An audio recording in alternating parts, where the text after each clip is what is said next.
Հրապարակ թերթը գրում է. Տաշիր կապիտալը, ինչպես հայտնի է, վարչական դատարան էր դիմել և վիճարկում էր ընկերությանը լիցենզիա զրկելու որոշումը։ Շուրջ 30 ժամ տևած դատաքննությունից հետո դատարանը որոշում հրապարակեց 3 երեկոյան։ Ըստ ամենայնի, ծանրութեթև են անում ինչպես ներկայացնել ու հիմնավորել քաղաքական որոշումը, քանի որ դատարանում որևէ հստակ հիմնավորում չի հնչել։ Դատարանն անվավեր չճանաչեց ՀԾԿՀ-ի հետ լիցենզիան դադարեցնելու որոշումը, կատարել են Փաշինյանի հրահանգը, որը Ռոմանոս Պետրոսյանին հատուկ է ընտրություններից առաջ գործուղել հետ, որ այն կպահականացվի և դարձնի իշխանության էլեկտորատը։ Հրապարակ թերթը գրում է. Նախընտրական աժիոտաժը չի շրջանցել նաև Լուսավոր Հայաստան կուսակցությանը։ Մեր տեղեկություններով Էդման Մանուկյանը կուսակցությունը ապրիլի 11-ին է արտահերթ համագումարի։ Օրակարգում ներառված է 2 հիմնական հարց։ Նախատեսվում է հաստատել ԱԺ 2026 թվականի ընտրություններին կուսակցության ընտրական ցուցակի առաջին 30 թեկնածուին, ինչպես նաև ընդունել կուսակցության նախընտրական ծրագիրը։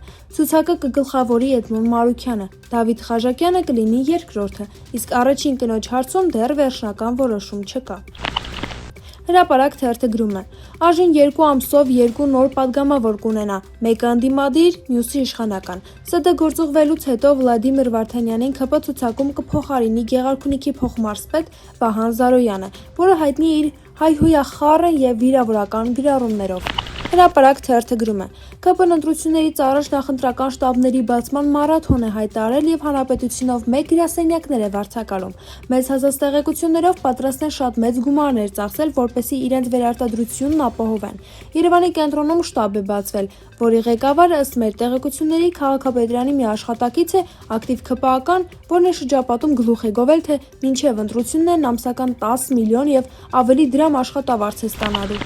Հրապարակ թերթը գրում է. Կիրակի օրը ՔՊ երևանյան քարոզարշավի ընթացքում խայտառակ պատկեր գրանցվեց, երբ ամենուր մերժում ու բոյկոտում էին Փաշինյանին։ Քարոզարշավը փրկելու համար մեր տեղեկություններով Շենգավիթ վարչական շրջանում ՔՊ-ականներն արագ ինքնակազմակերպվել են և օրվա ընթացքում նիկոլական տատիկներ են դուրս բերվել փողոց, որ Փաշինյանին մի 2 գովեստի խոսք ասեն։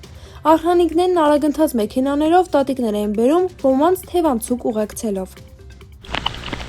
Փաստորը թերթը գրում է. Օրերս, ինչպես հայտնի է, Փաշինյանի ՔՊ-ն իր խմբակցության անդամ Վլադիմիր Վարդանյանին նշանակեց սահմանադրական դատարանի դատավոր։ Դե նորություն չէ, որ Փաշինյանն ու ՔՊ-ն իրենց մարդկանց յուրայիններին տեղավորում են տարբեր պետական կառույցներում, որտեղ պատահի։ Բուն խնդիրն այլ է։ Այդ ինչպես է ստացվում, որ տակավին 1 օր առաջ մոլի ՔՊ-ական, այս կամ այն գործիչը մանդատը թողնելով կամ կուսակցության անդամակցությունը դադարեցնելով մի գիշերում միանգամից դառնում է անկախ, ապա կուսակցական անձ ու նշանակվում է անկախ մարմնի անդամ կամ ղեկավար։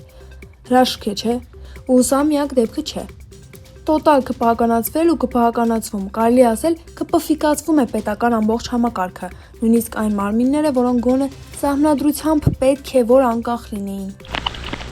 Փաստորը թերթը գրում է. Նիկոլ Փաշինյանը ավտոբուսում, տանը տեսանկարանում և ի ցույց է դնում ուտելու տեսարաններ։ Ընդ որում հասկանալի է, հատկապես ավտոբուսի կադրերը խիստ ցուցադրական են։ Այցերի ժամանակ ռեստորանային ճոխ կերուխումներն ի ցույց չեն դրվում։ Քաղաքագետներն ու հոգեբանները մեծ զրույցում նշում են, որ այս քարոզչական հնարքը նորություն չէ,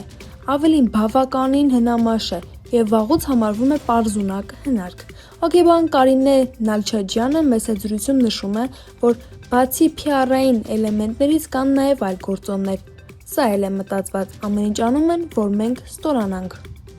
Փաստորը թերթը գրում է. Վերջին շրջանում հանրային դաշտում կրկին ակտիվացել են քննարկումները կապված իշխանական համակարգի ներկայացուցիչների շուրջ առաջացող գույքային և իրավական վեճերի հետ։ Խնդիրը վաղուց արդեն դուրս է եկել առանձին դեպքերի շրջանակներից և վերածվել է համակարգային հարցի։ Արդյոք Հայաստանում գործում է օրենքի համընդհանուր կիրառություն, թե գոյություն ունի ընտրովի արդարադատություն։ Շատերի համար հարցն իրականում հռետորական է։ Օրակարգում հայտնված վերջին պատմություններից մեկը վերաբերում է սնանկության գործընթացին առնչվող գույքային խնդրին։ Ըստ շրջանառվող տեղեկությունների խոսքը շուրջ 90 միլիոն դրամ արժողությամբ գույքի մասին է, որը կապված է սնանկության գործընթացում գտնվող անձի հետ։ Նշվում է, որ այդ գույքը չի գույքաքլվում, չնայած այդ հանգամանքին, որ նման ընթացակարգը պարտադիր է։ Հենց այս համատեքստում է, որ քննարկումների կենտրոնում է հայտնվել Հայաստանի իշխող ուժի ներկայացուցիչ, Երկրապահ կամավորականների միության նախագահ Սասուն Միքայելյանի անունը։